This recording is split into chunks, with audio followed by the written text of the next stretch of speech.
ഒന്ന്, ഇടതുപക്ഷം സ്ഥാനാർത്ഥിയെ നിർത്തരുത് എന്നുള്ള ഒരു ചിന്ത കോൺഗ്രസ് പങ്കുവച്ചിട്ടില്ല.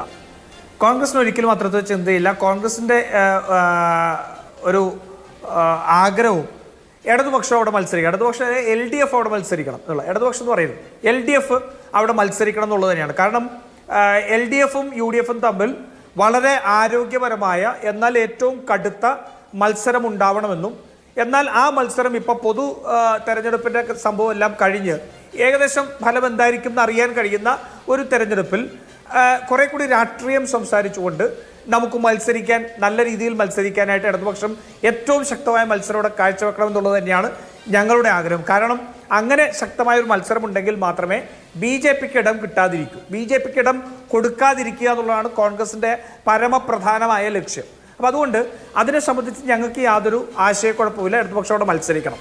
പിന്നെ ശ്രീ അരുൺകുമാർ ഇവിടെ പറഞ്ഞപ്പോൾ ഒന്ന് രണ്ട് കാര്യം. ഒന്ന്, ഇടതുപക്ഷം ദുർബലപ്പെടണം എന്ന് കോൺഗ്രസ് ആഗ്രഹിക്കുന്നു. ആദ്യമായിട്ട് ഞാൻ പറയട്ടെ, CPM ഇടതുപക്ഷമല്ല എന്നുള്ളത് നിങ്ങൾ ആദ്യം മനസ്സിലാക്കുക. CPM ഇന്ന് ഒരു ഇടതുപക്ഷ സ്വഭാവവുമില്ല. CPM തീവ്ര വലതുപക്ഷ പാർട്ടിയായിട്ട് കേരളത്തിൽ മാറിയിരിക്കുന്നു. ഞാൻ അതുകൊണ്ട് പലപ്പോഴും CPM എന്ന് പറയാറില്ല, പിണറായിസ്റ്റുകൾ എന്ന് പറയാറുള്ളൂ കേരളത്തിൽ.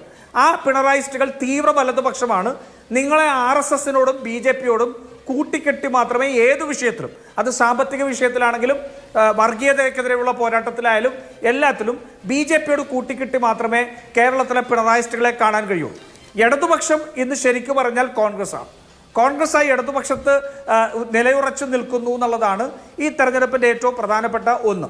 അവിടെ തീവ്ര വലതുപക്ഷമായ കേരളത്തിലെ പിണറായിസ്റ്റുകളോട് ഔദ്യോഗികമായി CPMനോട് ഞങ്ങൾ പോരാടുന്നു എന്നുള്ളത് തന്നെയാണ്. പിന്നെ രണ്ടാമതൊരു കാര്യം, ഈ ഇടതുപക്ഷം ദുർബലപ്പെടുന്നു എന്നുള്ളൊരു വാദം CPMനെ സംബന്ധിച്ച് പോലും പറയാൻ കഴിയില്ല. കാരണം CPMന് രാജസ്ഥാനിൽ ഒരു സീറ്റ് നൽകിക്കൊണ്ട് CPMന്റെ ദേശീയ പദവി നിലനിർത്താൻ കോൺഗ്രസ് സഹായിക്കുക കൂടിയായിരുന്നു രാജസ്ഥാനിൽ. അതെവിടെയാണ്? 30,000 മാത്രം വോട്ടുള്ള സ്ഥലത്ത് കോൺഗ്രസ് സീറ്റ് വിട്ട് നൽകിക്കൊണ്ട് അവരെ മത്സരിപ്പിക്കാറ്.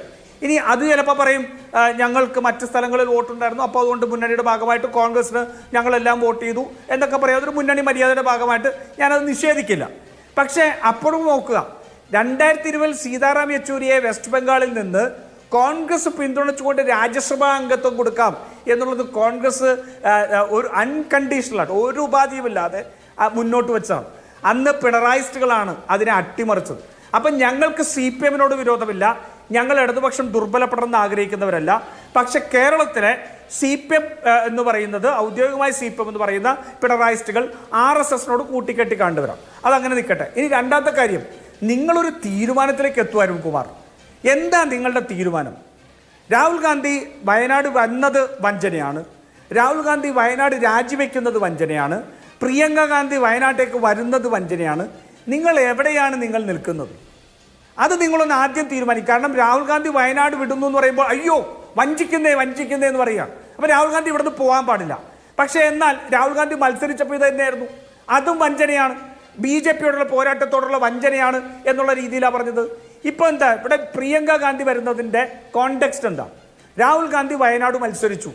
രാഹുൽ ഗാന്ധി വയനാട് മത്സരിക്കുമ്പോൾ റായ്ബറേലിയെ കുറിച്ചൊരു തീരുമാനം എടുത്തിരുന്നില്ല. അരുൺകുമാർ വളരെ കൗശലത്തോടു കൂടി 2 ദിവസം കഴിഞ്ഞപ്പോൾ പ്രഖ്യാപിച്ചെന്നാണ്. അല്ല, ഏപ്രിൽ 26 കേരളത്തിലെ തെരഞ്ഞെടുപ്പ് കഴിഞ്ഞു. മെയ് 3 രാഹുൽ ഗാന്ധിയുടെ റായ്ബറേലിയിലെ സ്ഥാനാർത്ഥം പ്രഖ്യാപിക്കപ്പെടുന്നത്. അഭിലാഷ്, ഞാൻ മറ്റ് ഒരു ആ സാഹചര്യം എന്തായിരുന്നു ആലോചിച്ച് നോക്കൂ. അഭിലാഷിന് അറിയാൻ പറ്റും. റായ്ബറേൽ ഉത്തർപ്രദേശിലെ രാഷ്ട്രീയം സ്ഥാനാർത്ഥി നിർണയം വഴി ഒരു ഉരുത്തിരിഞ്ഞു വരുന്ന സാഹചര്യമാണ്. മറ്റു പല സീറ്റുകളിലേക്കും സ്ഥാനാർത്ഥികളെ പ്രഖ്യാപിച്ചു. റായ്ബറേലിയും അമേത്തിയും സ്ഥാനാർത്ഥികളെ പ്രഖ്യാപിക്കാത്തൊരു സാഹചര്യം. അഭിലാഷിന് ഓർമ്മയുണ്ടോ ആ സാഹചര്യം? എന്താ? വരുൺ ഗാന്ധി എന്ന് പറയുന്ന ഒരു ഫാക്ടർ നിലനിൽക്കുന്ന സമയം. വരുൺ ഗാന്ധി എന്ത് ചെയ്യണം? മത്സരിക്കണമോ മത്സരിക്കാതിരിക്കണമോ? SP-യുടെ ടിക്കറ്റിൽ മത്സരിക്കുന്നു, എവിടെ നിന്ന് മത്സരിക്കുന്നു? റായ്ബറേലിയിൽ നിന്ന് മത്സരിക്കുന്നു, സുൽത്താൻ പൂർന്ന് മത്സരിക്കുന്നു, എവിടെ നിന്നും മത്സരിക്കണം തീരുമാനമെടുക്കാത്ത സമയം. ഒരിക്കലും റായ്ബറേലിയോ അമേഠിയോ മത്സരിക്കുന്ന ഒരു സാഹചര്യം ഉണ്ടായാൽ അത് വരുൺ ഗാന്ധിയോടെതിരായിട്ട് മാറരുത് എന്നുള്ളത് ഞങ്ങൾക്ക് നിർബന്ധമുണ്ടായിരുന്നു. അപ്പോൾ ചില എക്സ്റ്റേണൽ ഫാക്ടേഴ്സ്, വരുൺ ഗാന്ധി മാത്രമല്ല മറ്റു പല എക്സ്റ്റേണൽ ഫാക്ടേഴ്സും ചില ഇന്റേണൽ ഫാക്ടേഴ്സ് കൊണ്ട് ആ തീരുമാനം നോമിനേഷൻ കൊടുക്കുന്നതിൻ്റെ തലേ ദിവസം രാത്രിയാണ് തീരുമാനിക്കപ്പെടുന്നത്. അപ്പോഴും പ്രിയങ്ക ഗാന്ധി എടുത്ത നിലപാട് ഞാൻ മത്സരിക്കുന്നില്ല, ഈ കുടുംബത്തിലെ 3 പേർ മത്സരിക്കുന്നു എന്നുള്ള ഒരു പ്രശ്നം നരേന്ദ്രമോദിയും BJPയും ഉപയോഗിക്കാമെന്നുള്ളത് കൊണ്ട് ഞാൻ മത്സര രംഗത്ത് നിലനിൽക്കുന്നില്ല എന്ന് പറഞ്ഞ് മാറുകയായിരുന്നു. എന്നാൽ കിഷോരിലാൽ ശർമ്മയെ അമേഠിയിൽ മത്സരിപ്പിച്ച് പ്രിയങ്ക ഗാന്ധി മുന്നിൽ നിന്ന് ആ പോരാട്ടം നടത്തി ഏറ്റവും ഹൈലൈറ്റ് ഉണ്ടായിരുന്ന ഒരു സ്ഥാനാർത്ഥി സ്മൃതി ഇറാനിയെ നരേന്ദ്രമോദിയെ ജയിപ്പിച്ചതിനേക്കാൾ കൂടുതൽ ഭൂരിപക്ഷത്തിൽ പരാജയപ്പെടുത്തിയാണ് കോൺഗ്രസ് അമേഠിയിലും റായ്ബറയിലുമുള്ള തെരഞ്ഞെടുപ്പ് ഇത് പൂർത്തിയാക്കിയത്.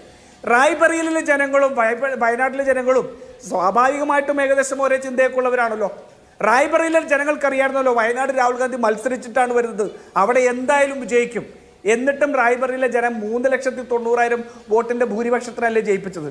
അപ്പോൾ രാഹുൽ ഗാന്ധി എന്ന് പറയുന്ന ഒരു നേതാവ് ഈ രാജ്യത്ത് RSSനെതിരായിട്ടുള്ള ഏറ്റവും ശക്തമായ പോരാട്ടം നടത്തുമ്പോൾ ഹിന്ദി ഹൃദയഭൂമിയിൽ മത്സരിക്കുന്നത് രാഷ്ട്രീയമായി ഇന്ത്യ മുന്നണിക്ക് ഗുണം ചെയ്യും എന്ന് കൃത്യമായി തിരിച്ചറിഞ്ഞുകൊണ്ടാണ് റായ്ബറയിലെ ജനങ്ങളും തീരുമാനമെടുത്തത്. ഞാൻ പറഞ്ഞു തീർക്കാം ഒരു സെക്കൻഡ്. ഇനി റായ്ബറേലി ഉപേക്ഷിക്കണോ വയനാട് ഉപേക്ഷിക്കണോ എന്നുള്ള ചോദ്യം ഉണ്ടായിരുന്നു.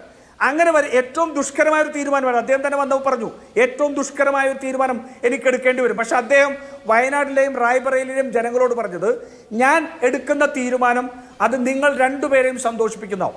വയനാടിനെ സംബന്ധിച്ചോളം വ്യക്തിപരമായിട്ട് ഞാൻ പറയാം, രാഹുൽ ഗാന്ധിക്ക് മനസ്സുകൊണ്ട് ഏറ്റവും വലിയ പിന്തുണ കൊടുക്കുകയും വയനാടിനോട് അത്രമാത്രം ആത്മബന്ധവുമുള്ളൊരു മണ്ഡലമായിരുന്നു.